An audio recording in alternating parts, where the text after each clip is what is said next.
오늘 저에게 주시는 하나님 말씀은 마가복음 8장 31절에서 38절 말씀입니다. 다 같이 교독하시겠습니다. 인자가 많은 고난을 받고 장로들과 대제사장들과 서기관들에게 버림받아 죽임을 당하고 사흘 만에 살아나야 할 것을 비로소 그들에게 가르치시되 드러내놓고 이 말씀을 하시니 베드로가 예수를 붙들고 항변하매 예수께서 돌이키사 제자들을 보시며 베드로를 꾸짖어 이르시되 사탄아 내 뒤로 물러가라. 네가 하나님의 일을 생각하지 아니하고 도리어 사람의 일을 생각하는도다 하시고 무리와 제자들을 불러 이르시되 누구든지 나를 따라오려거든 자기를 부인하고 자기 십자가를 지고 나를 따를 것이니라. 누구든지 자기 목숨을 구원하고자 하면 잃을 것이요 누구든지 나와 복음을 위하여 자기 목숨을 잃으면 구원하리라. 사람이 만일 온 천하를 얻고도 자기 목숨을 잃으면 무엇이 유익하리요? 사람이 무엇을 주고 자기 목숨을 바꾸겠느냐? 누구든지 이 엄난하고 재 많은 세대에서 나와 내 말을 부끄러워하면 인자도 아버지의 영광으로 거룩한 천사들과 함께 올 때에 그 사람을 부끄러워하리라. 아멘. 우리 함께 말씀 볼 텐데요. 3월 설교 시리즈 십자가의 길을 따르다의 두 번째 시간, 자기를 부인하고 십자가를 지라라는 말씀을 마가복음 8장 31절에서 38절 말씀 가지고 함께 말씀 나누도록 하겠습니다. 지난주에 말씀 기억하세요? 예수님께서 베드로를 향해서, 아니죠, 제자들을 향해서 너희는 나를 누구라 하느냐라고 질문하셨더니 베드로가 대답합니다. 주는 그리스도이십니다 라고 대답하는 것으로 예수님께 칭찬받는 모습을 볼 수 있었습니다. 베드로가 왜 칭찬을 받았을까요? 우리가 보통 예수님에 대해서 어떻게 알고 있느냐라고 물어보면 들은 소문을 가지고 예수님을 아는 방식이 있을 거고요. 두 번째는 내가 경험한 예수님만을 가지고 예수님은 이런 분입니다 라고 얘기하기 쉽다면 베드로는 특별히 자기의 온 마음이 오로지 메시아에 속해 있었다. 메시아를 갈망하는 마음으로 가득 차 있었고 그 메시아가 내가 만나고 있는 이 예수님이다라고 고백했다라고 하는 것이 특별한 고백이라서 예수님께서 칭찬했다라고 말씀을 나눈 바 있습니다. 그래서 우리는 예수님에 대해서 고백하는 사람이 되어야지 소문을 듣거나 경험한 것만으로 예수님을 알아서는 부족하다라는 말씀을 드렸습니다. 그럼 이게 어떻게 가능하느냐? 그냥 우리가 열심히 애쓰고 40일 금식해서 기도하면 알 수 있느냐? 아니고 하나님께서 계시를 통해서 우리에게 알게 해주셔야 이 일들이 가능하다라고 말씀드렸습니다. 그리고 이러한 고백은 자연스럽게 십자가로 이어진다라는 말씀을 지난주에 나눈 바가 있습니다. 예수님은 지난주에 말씀했던 베드로를 향하여 내가 복이 있도다라고 칭찬하실 정도로 베드로의 고백을 높게 평가해 주셨습니다. 불과 성경으로 따지면 한 두세 줄 밑에 가보면 이런 표현이 나옵니다. 베드로를 향해서 예수님께서 사탄아 내 뒤로 물러가라 라고 하시는 것을 볼 수 있습니다. 도대체 그렇게 칭찬받던 베드로가 갑자기 왜 예수님께 사탄아 내 뒤로 물러가라 라고 혼이 났을까요? 베드로에게 도대체 무슨 일이 있었길래 이런 일이 있는 걸까요? 오늘 이 말씀 한번 살펴보고자 합니다. 베드로가 고백을 예수님께 주는 그리스도이십니다 라고 고백한 직후에 예수님은 그 모임을 파하지 않으시고 계속해서 예수님의 가르침을 이어서 가십니다.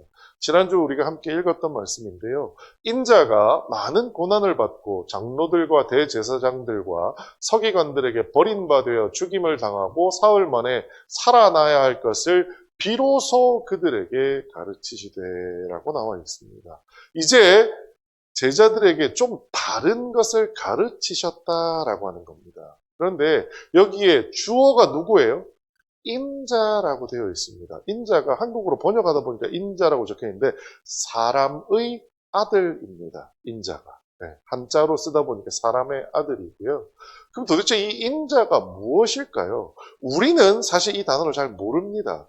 그런데 여러분 한번 여쭤볼게요. 여러분 그리스도 하면 누가 떠오르세요? 예수님이 떠오르시죠. 나의 주 하면 누가 떠오르세요?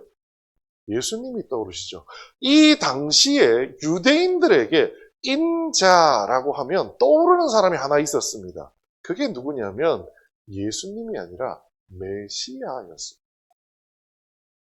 구약성경 다니엘서에 보면 이러한 기록이 있습니다.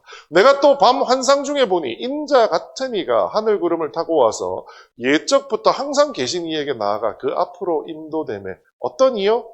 인자 같은 이, 사람의 아들 같은 누군가가 등장했는데 어떻게 등장해요? 구름을 타고 왔다라는 거예요. 유대인들에게 다니엘서에 등장하는 이 인자는 다름 아닌 그들이 갈망하는 바로 그 메시아라고 그들은 믿고 있었습니다.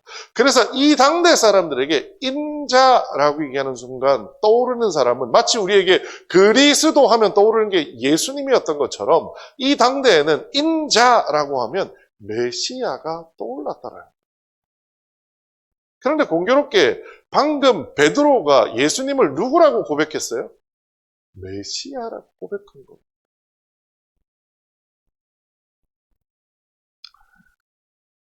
유대인들에게 메시아에 대한 그 인자에 대한 인상은 뭐냐 하면 구름 타고 영광스럽게 나타나는 메시아입니다. 베드로는 그런 메시아를 기대했습니다.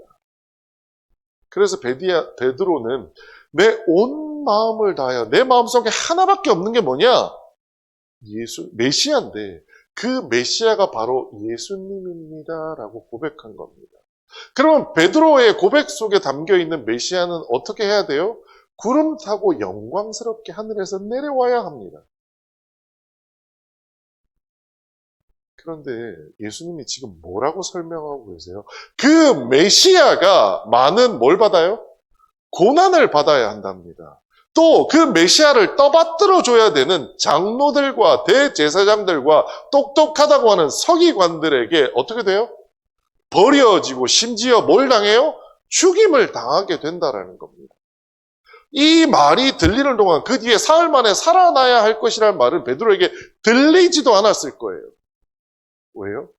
베드로 머릿속에 인자는 누군데요? 메시아예요. 그 메시아는 어떤 분인데요? 구름 타고 하늘에서 기가 막히게 등장하셔야 되는 분이라는 겁니다. 그런데 예수님이 뭐라고 가르치세요? 그 인자가 고난받고 버림받아요. 죽임당하겠다라고 얘기하시고 있다는 겁니다. 사실 성경 속에서 메시아를 이야기하는 여러 가지 표현들이 있습니다. 실제 구약에는 두 종류의 메시아가 나타납니다. 하나가 누구냐 하면 다니엘서에 등장했던 인자입니다. 근데 또 하나 다른 메시아가 있습니다.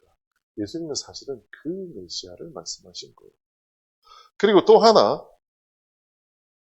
고난을 받고 버려지고 죽임을 당해야 한다라고 예수님께서 가르치시면서 그 고난을 받고 버려지고 죽임을 당해야 한다라고 하는 것에 한국어에는 이게 잘 드러나지 않는데 영어로 번역한 성경에 보면 이렇게 되어 있습니다. The Son of Man must suffer many things. must라고 하는 조동사가 붙어 있는데요. 이 must가 뭐냐? 뭐뭐 해야만 한다라는 뜻이에요. 이게 뭐냐? 고난을 받아야만 한다라는 거예요. 버려져야만 한다라는 거예요. 죽임을 당해야만 한다라는 겁니다. 왜요? 그냥 예수님께서 나는 고난을 받을 거고 나는 버려질 거고 나는 죽임을 당할 거야 라고 말씀하신 게 아니라 그 인자는 마치 제3자를 얘기하는 것처럼 그 메시아는 고난을 받아야만 하고 버려져야만 하고 죽임을 당해야만 하고 살아나야만 한다라고 말씀하고 있다는 거죠. 왜요? 하나님의 뜻이었기 때문에.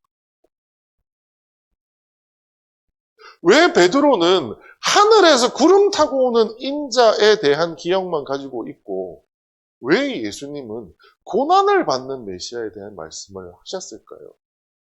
예수님이 특별히 하나님께 계시를 받아서일까요? 아닙니다. 사실 구약 성경에는요. 두 가지 메시아에 대한 언급이 나옵니다. 첫 번째, 유대인들에게 많이 알려진 메시아는 다니엘서에 등장하는 구름 타고 오는 메시아입니다. 그런데 또 하나의 메시아가 등장합니다. 성경에 여러 군데 나오기는 하는데 대표적인 메시아가 어디냐 하면 이사야서입니다. 우리 같이 한 목소리를 한번 읽어보겠습니다. 시작!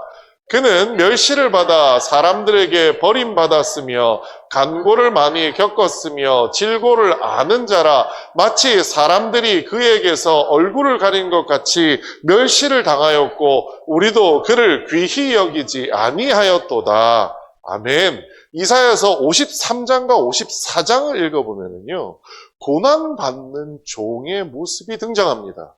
이게 누구냐? 바로 메시아입니다. 근데 그 메시아가 뭐 해야 된다고요? 버림을 받았고 고난을 많이 겪고 질고를 알고 있는 사람이라는 거예요. 우리는 한 사람을 언급함에 있어서 그 사람의 밝은 모습, 좋은 모습만 바라보기 쉽습니다. 근데 실제 사람에게는 두 가지 면이 다 있죠.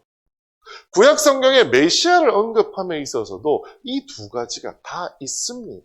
다니엘서의 인자를 이야기할 때에는 구름 타고 오시는 멋지게 성공한 메시아를 얘기하는 것 같지만 이사야서의 메시아를 보면요, 고난을 받고 간고를 겪고 질고를 아는 자라고 언급하고 있는 것입니다. 사실 예수님은요, 베드로가 모르거나 혹은 베드로가 인정하기 싫어하는 메시아의 영역에 대해서 오늘 가르치고 있는 겁니다. 왜요? 베드로는 자기 온 마음을 다해서 내 메시아만 기대한다라고 예수님께 고백했어요. 맞습니다. 그거는 칭찬받을 만한 일이었어요. 그런데 베드로가 고백한 메시아는 전체 메시아에 있어서 부분에 불과했습니다. 그 부분이 뭔데요? 다니엘서에 등장한 기가 막히게 성공한 하늘에서 구름 타고 오시는 영광스러운 메시아만을 베드로 머릿속에는 가지고 있었다는 겁니다. 왜냐? 베드로가 왜 메시아를 갈망했겠어요? 나도 그런 존재가 되고 싶어서. 그렇지 않나요? 하지만 예수님은 저 베드로의 작은 동그라미 밖에, 메시아의 전체 큰 동그라미에서 베드로가 알고 있는 건 저 작은 동그라미 밖에 안 되다 보니 지금 추가해서 예수님께서 가르치시는 거예요. 뭐를요?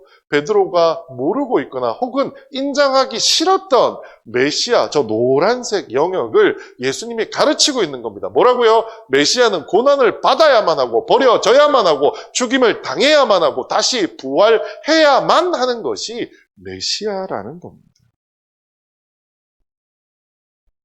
그래서 예수님은 그 자리로 가겠다고 예수님께서 베드로 앞에서 많은 제자들 앞에서 말씀하시고 있는 거예요. 우리 제일 먼저 한번 살펴보고 싶은 건 이겁니다. 여러분, 하나님 뜻이나 계획대로 되어가는 것을 우리는 뭐라고 한다고 했는지 기억나세요?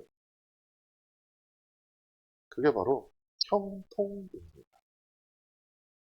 베드로가 보기에, 우리가 생각하기에 예수님이 왜 십자가에 못 박히고 고난을 당하다가 죽임을 당해야 되지? 생각하기 쉽습니다. 그런데 예수님이 지금 뭐라고 하세요? 그거는 내 의지가 아니고 must, 해야만 하는 일이라는 거예요. 왜요? 그게 하나님의 뜻, 하나님의 계획이기 때문입니다. 그래서 예수님은 십자가를 향하여 나아가는 자신의 길도 형통이라고 말씀하고 있는 겁니다. 예수님은 그거를 두려워하는 것이 아니라 이것이 형통이기 때문에 나 이리로 갈 거다라고 지금 제자들 앞에서 선언하고 있으신 거예요. 그래서 저는 감히 말씀드립니다. 여러분, 십자가는요, 실패가 아니라 형통. 우리가 알아야 하는 것, 중요한 것이 이겁니다. 십자가는요, 실패하는 것이 아닙니다. 내가 죽는 것은요, 망하는 것이 아닙니다. 내가 하나님 뜻에 맞추어 살기만 한다면 실패하는 것도 형통함이라고 하는 것을 기억해 주셨으면 좋겠습니다. 그런데 베드로는 그 말이 굳이 그대로 들리지 않았던 것 같습니다. 베드로가 오늘 본문에 이렇게 얘기합니다. 드러내놓고 이 말씀을 하시니 베드로가 예수를 붙들고 항변하매. 예수님께서 무리와 제자들에게 드러내놓고 이 비밀을 말씀하셨어요. 뭐라고요? 메시아가 어떤 존재라고요? 하늘에서 구름 타고 온다고요? 아니요. 고난을 받고 죽임을 당할 거라. 그런데 베드로는 어떻게 알고 있었어요? 하늘에 구름 타고 영광스럽게 올 메시아를 기대하고 있었다니까요. 그러다 보니 그 베드로가 예수님을 붙들고 항변했다고 나옵니다. 여기 붙들고 항변하다는 얘기는 한국어로 번역하다 보니 이렇게 적혀 있는 거고요. 이걸 우리말로 히브리어를 그대로 번역하자면 이렇습니다. 예수님의 멱살을 잡고요. 끌고 가서 예수님께 꾸짖었다라는 거예요. 베드로가 그냥 예수님 그러시면 안 돼요가 아니에요. 예수님 얘기하고 있는데 예수님 멱살을 잡고 끄집고 내린 거예요. 제가 설교하고 있는데 누군가 제 멱살을 잡고 끄집고 내려간 겁니다. 그렇게 하면 안 돼. 그게 베드로가 한 일이에요. 따로 불러내서 꾸짖기 시작했다는 거예요. 뭐라고 꾸짖었을까요? 뭐라고? 예수님 틀렸어요. 그렇게 하면 안 된다니까요. 다니엘서 보면 인자는 어떤데요? 구름 타고 오시는데요. 이 백성을 군사적으로 막 구원해가지고 로마 군대를 다 무찔러버리고 이스라엘이 다시 다윗 왕 시대처럼 정말 대단한 나라가 되도록 만들어주는 것이 메시아잖아요. 그렇게 이야기를 해도 사람들이 따를까 말까 하는데 뭐라고요? 메시아가 고난을 받아요. 죽는다고요? 예수님 장사를 안 해봐서 모르는지 모르겠지만 제가 이 판을 너무 잘 알아요. 그럼 망한다고요.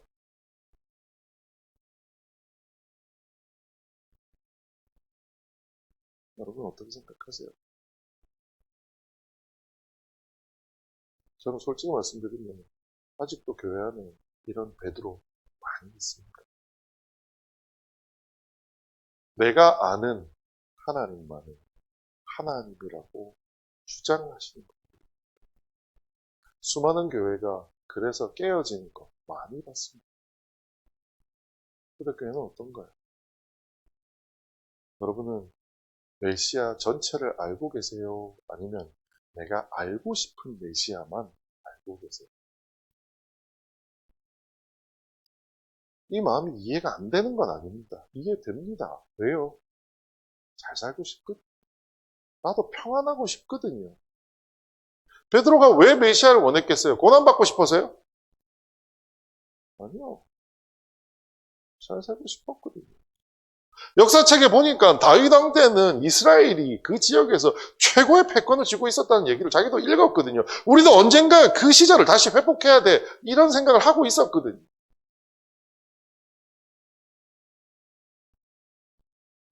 그런 베드로를 향하여 예수님께서 뭐라고 말씀하시나요? 예수께서 돌이키시사 제자들을 보시며 베드로를 꾸짖어 이르시되 사탄아 내 뒤로 물러가라. 내가 하나님의 일을 생각하지 아니하고 도리어 사람의 일을 생각하는도다. 방금 전까지 엄청나게 칭찬을 받았던 그 고백을 했던 베드로를 향하여 예수님 뭐라고 하세요? 사탄아! 사탄아! 우리가 하나님을 요즘 애들 표현으로 띄엄띄엄 알면요. 예수님한테 혼납니다. 참고로 여기 베드로를 꾸짖어 이르시되라고 할 때 저 꾸짖어 이르셨다라는 헬라어의 표현이 앞절에 있었던 베드로가 항변하매라고 하는 단어하고 똑같은 단어. 그래서 베드로도 예수님을 꾸짖었고요. 예수님도 베드로를 꾸짖었다는 거예요. 뭐라고요? 사탄아. 우리가 예수님을 나의 구주입니다라고 고백을 하는 것은 칭찬받아 마땅한 일입니다. 그런데 그 고백 뒤에 우리가 예수님의 뜻을 알지 못한 채 예수님, 이렇게 해야 돼요. 라고 하는 것은 아무리 우리가 고백을 잘했어도 예수님에게 혼나는 일이라는 거예요. 우리의 기도 제목을 한번 살펴보시죠. 우리는 혼 안 날 수 있을까요? 그리고 예수님은 왜 혼을 내는지에 대한 이유를 명확하게 밝혀주십니다. 뭐라고요? 하나님의 일을 생각하지 아니하고 도리어 누구의 일을 생각해요? 사람의 일을 생각한다는 거예요. 그러면서 이것을 구체적인 메시지로 해주시는데 무리와 제자들을 불러 이르시되 누구든지 나를 따라오려거든 자기를 부인하고 자기 십자가를 지고 나를 따를 것이니라 라고 얘기하시거든요. 너무 유명한 구절이죠. 자기를 부인하고 자기 십자가를 지라라는 이 말씀. 예수님은 이 말씀을 제자들에게만 하신 게 아니고요. 무리에게 말씀하십니다. 그리고 더 심각하게 누구든지라는 말을 포함시켜서 오늘 이 자리에 앉아있는 우리도 이 말씀을 들어야 한다라고 말씀하고 있는 겁니다. 자, 그렇다면 자기를 부인하고 자기 십자가를 진다는 것은 어떻게 하는 것을 이야기할까요? 자기를 부인한다. 자기를 부인하는 게 뭘까요? 어떤 목사님들의 설교를 들어보면 자기를 부인하는 것은 헌금을 많이 하는 거다라고 얘기하시는 분을 본 적이 있습니다. 자기를 부인하는 것은 자기의 꿈을 버리는 거다라고 얘기하시는 분도 본 적이 있습니다. 물론 그 꿈이 야망이라고 얘기하면서 하신 거죠. 저는 오늘 본문을 제대로 이해하기 위해서 지난 한 주 내내 하나님과 붙잡고 매달렸습니다. 탄천을 걷고 또 걸었습니다. 지난주 저 한 주 50km 걸었더라고요. 50km를 걸으면서 하나님께 기도했습니다. 하나님 도대체 이 말씀을 어떻게 이해해서 성도들에게 설명해야 될까요? 하나님 저에게 한 가지 방법을 알려주셨어요. 여러분 혹시 돌아온 탕자 이야기 아세요? 탕자 이야기? 아버지가 부자입니다. 그 부자 아버지에게 싸가지가 없는 아들이 아버지가 아직 살아계시고 젊으신데 창창하신데 아버지한테 가가지고 재산의 절반을 떼주세요. 어차피 그거 아버지 나 줄 거잖아요. 그래서 재산의 절반을 떼갑니다. 그래서 그 아들은 아버지의 재산 절반을 들고 먼 나라로 가서 거기서 그 돈을 허랑방탕 탕진해버립니다. 그리고 났더니 돈 있을 때는 주변에 사람이 막 달라붙더니 돈이 없어지니까 어떻게 돼요? 사람들 다 떠나갑니다. 그리고 마지막에는 돈이 없는 수준을 떠나서 이런 표현이 나옵니다. 이에 스스로 돌이켜 이르되 내 아버지에게는 양식이 풍족한 품꾼이 얼마나 많은가. 나는 여기서 줄여 죽는구나. 지금부터는 아버지의 아들이라 일컬음을 감당하지 못하겠나이다. 나를 품꾼의 하나로 보소서 하리라 하고 어떻게 돼요? 배가 고파 죽게 되는 상황이 벌어집니다. 그 많은 아버지의 재산을 다 탕진하고 났다니까요. 배가 고파서 죽겠는 거예요.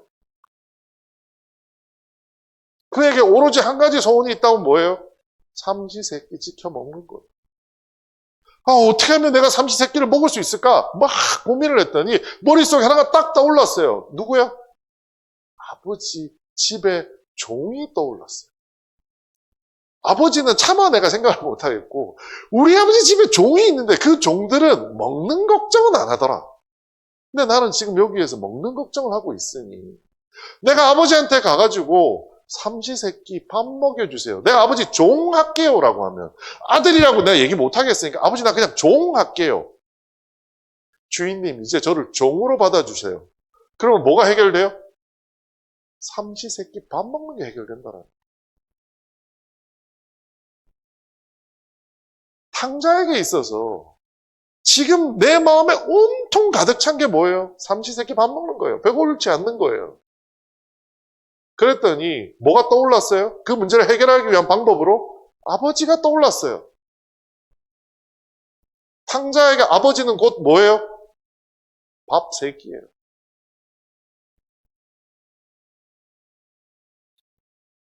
여러분 이 그림 어디서 보지 않으셨어요?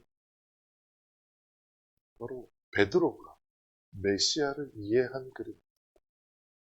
내가 내 인생을 잘 살기 위해서 내가 마음에 소원하고 있는 이스라엘이 부강한 나라가 되기 위해서 뭐가 필요해요? 메시아가 필요한 거예요. 그런데 베드로는 뭘 무시했어요? 내가 기대하고 원하는 메시아가 아닌 메시아의 전체 그림 중에 내가 인정하기 싫은 것들은 다 버린 거예요. 탕자가 그렇지 않나요? 나 그냥 아버지한테 가서 종 할래, 종. 그러면 삼시세끼는 먹여주시지 않겠어.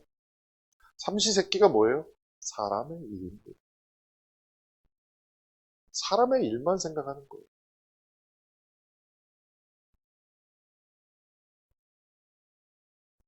그런데 아버지는 그 돌아온 탕자를 향하여 어떻게 해주시나요?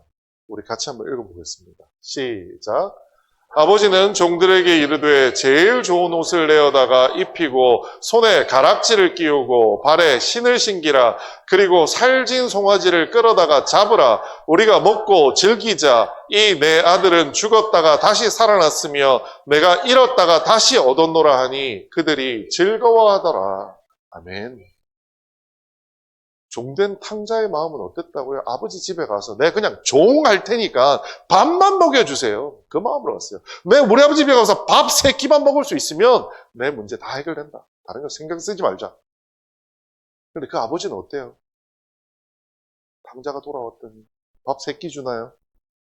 아니요. 좁은 옷으로 입힙니다. 손에 가락지를 끼웁니다. 발에 신발을 신깁니다. 집에 계속 있었던 큰아들이 질투날 만큼 송아지를 잡아서 그 돌아온 아들에게 줍니다. 그리고 뭐라고 해요? 내 아들은 어떻게 됐다가요? 죽었다가 다시 살아났다라.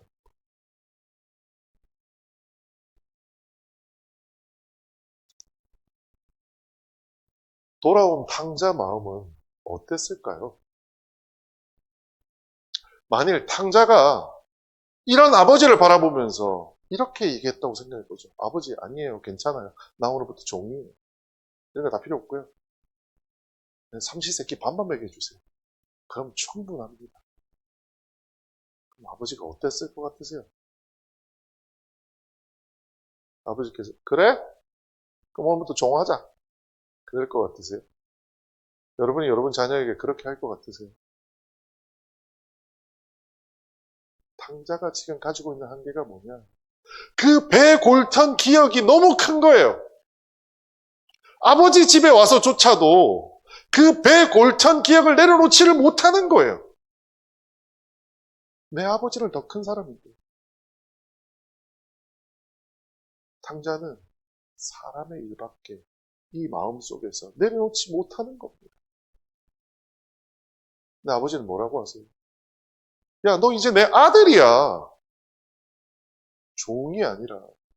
삼시세끼 먹는 거 걱정할 게 아니라 아들로서 아버지의 가업을 너도 좀 이어서 해야 될 거 아니야. 순종해야 될 거 아니야. 똑같습니다. 예수님께서 베드로를 뭐라고 책망하시는 거예요? 너는 지금 고작 유대인의 독립을 하고 싶어 하니? 그 종의 마음을 가지고 왔다는 거 내가 이해는 해. 왜? 그만큼 힘들었으니까요. 마치 탕자가 그만큼 배가 고파서 줄이고 힘들었던 것처럼 네가 그만큼 힘들었으니까 이렇게 생각하는 네 마음 이해는 해. 하지만 이제는 아니야. 이젠 네가 종이 아니라 뭐라고요? 아들이야. 아들이면 아버지의 가업을 이어야지. 밑에 가서 종이 되겠다고 밥 3끼만 주세요 하는 게 말이 되니? 하나님의 뜻이 뭔데요? 고작 중동에 있는 그 작은 유대민족 하나 구원하겠다고 하나님이 이 땅에 예수님을 보내셨다고요? 아닙니다. 인류 전체를 구원하시겠다고 예수님을 보낸 거예요. 그런데 베드로는 지금 예수님 앞에 뭐라고 얘기하고 있어요? 예수님, 그건 모르겠고요. 그냥 우리 유대만 독립하게 해주세요. 라고 하는 거예요.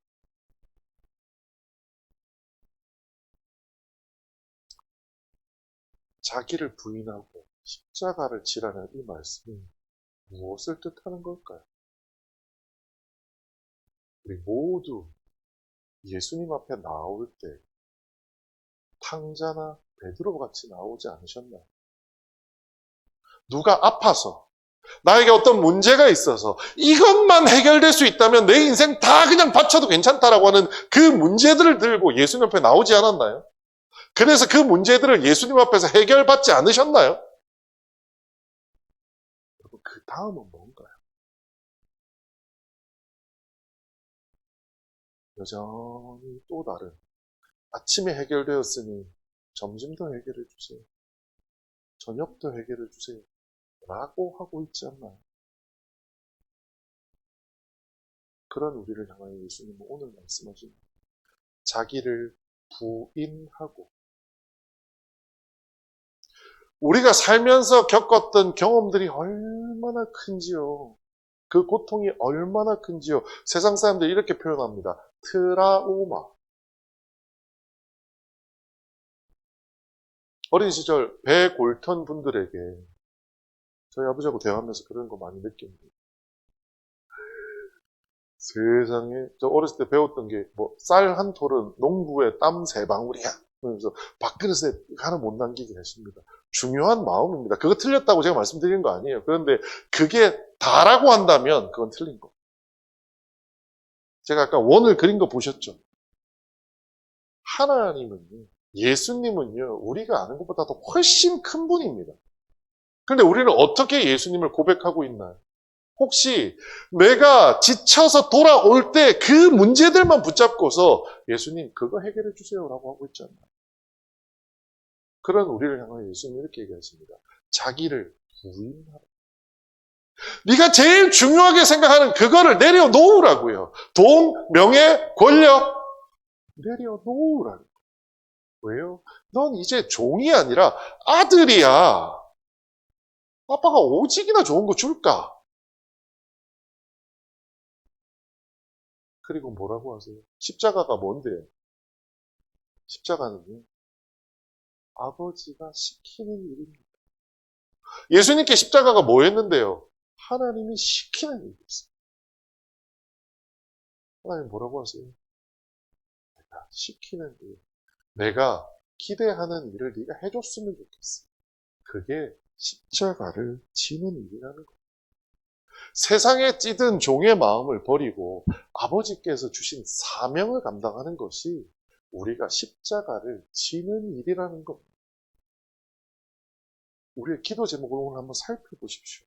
우리의 기도 제목은 아버지의 아들의 마음으로 기도 제목을 만드셨나요? 아니면 여전히 종된 마음으로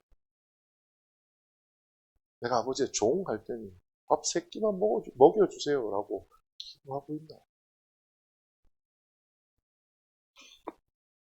뒤에 이런 구절이 나옵니다. 누구든지 자기 목숨을 구원하고자 하면 잃을 것이요. 누구든지 나와 복음을 위하여 자기 목숨을 잃으면 구원하리라. 사람이 만일 온 천하를 얻고도 자기 목숨을 잃으면 무엇이 유익하리요? 사람이 무엇을 주고 자기 목숨을 바꾸겠느냐. 사실 한글 성경에 하나 빠졌는데요. 앞에 있는 게 뭐냐면 왜냐하면이라고 하는 가르라고 하는 헬라어가 여기 들어 있습니다. 앞에 왜 자기를 부인하고 십자가를 져야 되는지 왜냐하면 이유가 여기에 있는 겁니다. 뭐 때문에요? 목숨 때문에. 오늘은 시간이 많이 가서 이 말씀을 자세히 설명드리지 않겠지만 한마디로 얘기하면 이겁니다. 왜냐하면 그것이 그리스도인의 정체성이기 때문입니다. 그리스도의 정체성이 뭔데요? 종이에요? 아들이라. 아들로서의 정체성을 잃으면 삼시세끼가 해결돼봤자 뭐가 좋으냐고요.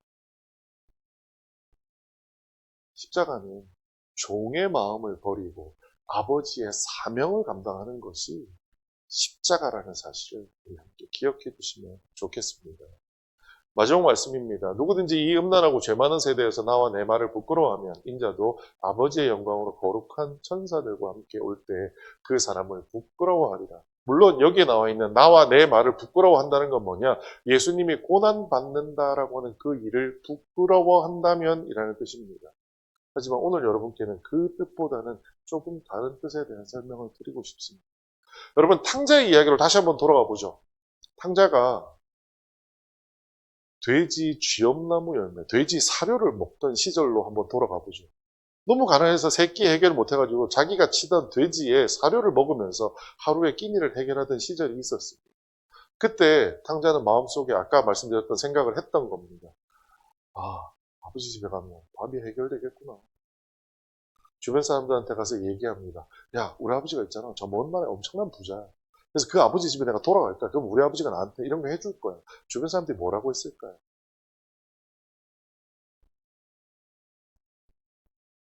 이 같은 애가 아들이냐. 그 아버지 멀쩡하게 살아있는데 그 살아있는 아버지의 재산 절반을 떼와서 성공을 해도 못할 판에 다 쫄딱 망해가지고 돌아가겠다고 하는 네 같은 애도 아들이냐. 얘가 돌아가면 너가 앞에 받아줄까? 주변에서 이렇게 얘기하지 않았겠어요? 우리가 그리스도 앞에 돌아와서 세상의 것들을 내려놓으려고 할 때 많은 이들은 우리를 향하여 그렇게 얘기할 수 있습니다.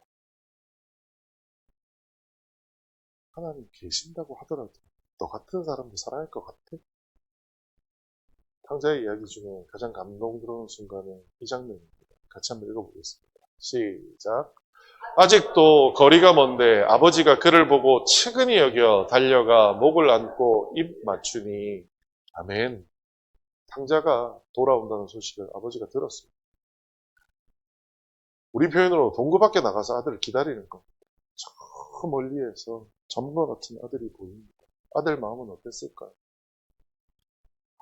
내 친구들이 그러는데 내가 돌아가면 아버지가 나를 아들로 봐주긴 할까?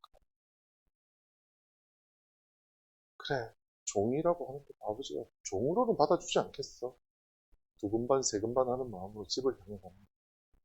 그런데 그 아버지는요, 그 점처럼 보이는 아들도 기가 막히게 아들로 보이나 보입니다. 그 거리가 아직 먼데도 아버지가 그를 측인히 여겨 어떻게 했다고요? 달려가서 목을 안고 입을 맞추었다고 합니다. 여러분, 돼지랑 같이 뒹굴면서 돼지 사려 먹던 자, 그런 자를 천하의 부자 아버지가 눈앞에도 아니고 멀리서 달려와서 어떻게 줘요? 목을 안고 입을 맞추어줬다고 얘기합니다. 하나님께 돌아오는 길은 멀지 않습니다. 우리 마음에 기남이 있을 겁니다. 하나님 내가 부유함을, 하나님 내가 권력을, 하나님 내가 명예를 내려놓으면 될까요? 그런데 하나님 우리에게 말씀하신 돌아오기만 해. 그럼 내가 널 안아줄게. 입을 맞춰줄게. 라고 말씀하고 계신다라는 겁니다. 그래서 마지막으로 십자가는 부끄러움을 견디고 아버지께 돌아가는 것이라고 저는 감히 말씀드리겠습니다. 말씀을 정리하겠습니다. 여러분 십자가는요 실패가 아니라 형통입니다. 형통이 뭔데요? 하나님 뜻대로 되어가는 것입니다. 고난을 받을지라도 그 고난을 하나님 안에서 받는다면 하나님이 그 고난 뒤를 책임져 주십니다. 여러분 혹시 동굴과 같이 깜깜한 곳을 지금 걸어가고 있다고 생각되세요? 기가 막힌 거는요. 하나님이 그 동굴을 뚫어서 터널로 만들어 주십니다. 그게 형통입니다. 십자가는 종의 마음을 버리고 아버지의 사명을 감당하는 것입니다. 여러분 우리 마음속에는 여전히 내가 알고 있는 경험으로 하나님을 한정하고 싶어하는 마음이 있습니다. 하나님 건강해야 돼요. 하나님 부자 되어야 돼요. 하나님 권력이 있어야 돼요. 하나님 명예 있어야 돼요. 하나님 이거 해야 돼요. 하나님 저거 해야 돼요. 우리의 기도 제목들이 아마 그런 걸 겁니다. 하지만 예수님은 오늘 우리에게 말씀하십니다. 사람의 일이 아니라 누구의 일을요? 하나님의 일을 생각하라는 겁니다.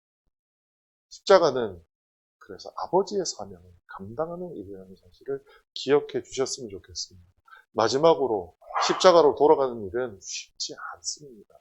쉽지 않은 이유는 한 가지입니다. 부끄럽거든요. 내 양심이 나를 짓누르거든요. 그때 여러분 한번 돌아와 보십시오. 내려놓아 보십시오. 그러면 먼 발치에서 달려와 지저분한 우리의 몸도 아랑곳하지 않으시고 안아주는 예수님을 만나게 되실 것이라고 저는 기대합니다.